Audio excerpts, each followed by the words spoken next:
Just 2.5 decades after Orville Wright took off from a sand dune at Kitty Hawk, another flight would make history again. Charles Lindberg was a pilot who did trick flying and took people on plane rides for $5 a spin. When a wealthy hotel owner offered $25,000 to anyone who could fly nonstop from New York to Paris, Lindberg signed up. He set out in 1927 in a frail single-engine craft called the Spirit of St. Louis.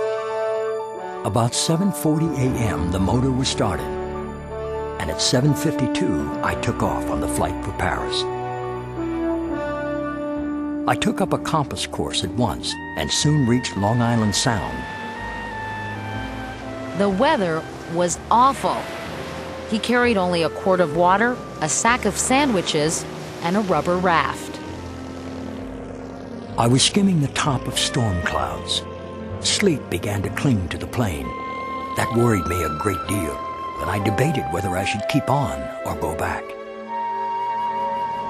As Lindbergh flew over the Atlantic, people around the world followed his progress on their radios.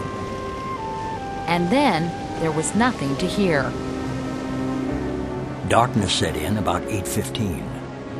The fog became thicker and increased in height until within 2 hours, only the stars directly overhead could be seen. In New York that evening, during a boxing match at Yankee Stadium, the spectators rose and said a prayer for Charles Lindbergh.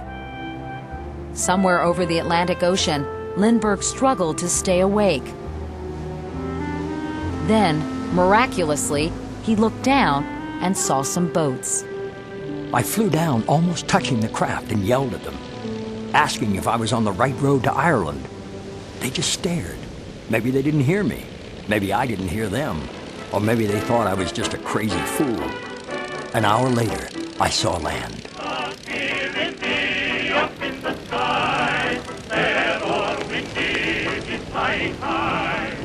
33.5 hours after Lindbergh left New York, he had reached his destination.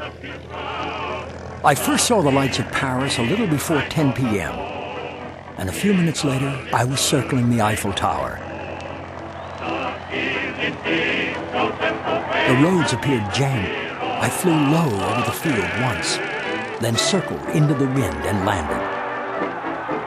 The mob waved and screamed for Lucky Lindy, the young American hero. Back in New York, at a huge outpouring to celebrate Charles Lindbergh, the Star-Spangled Banner was sung by millions.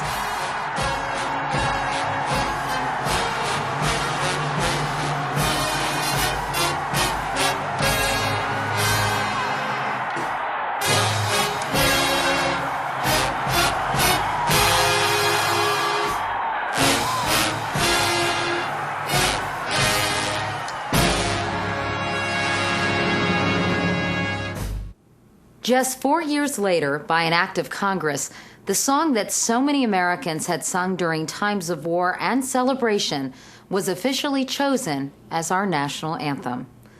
I'm Katie Couric. Join me again for Freedom, a History of Us.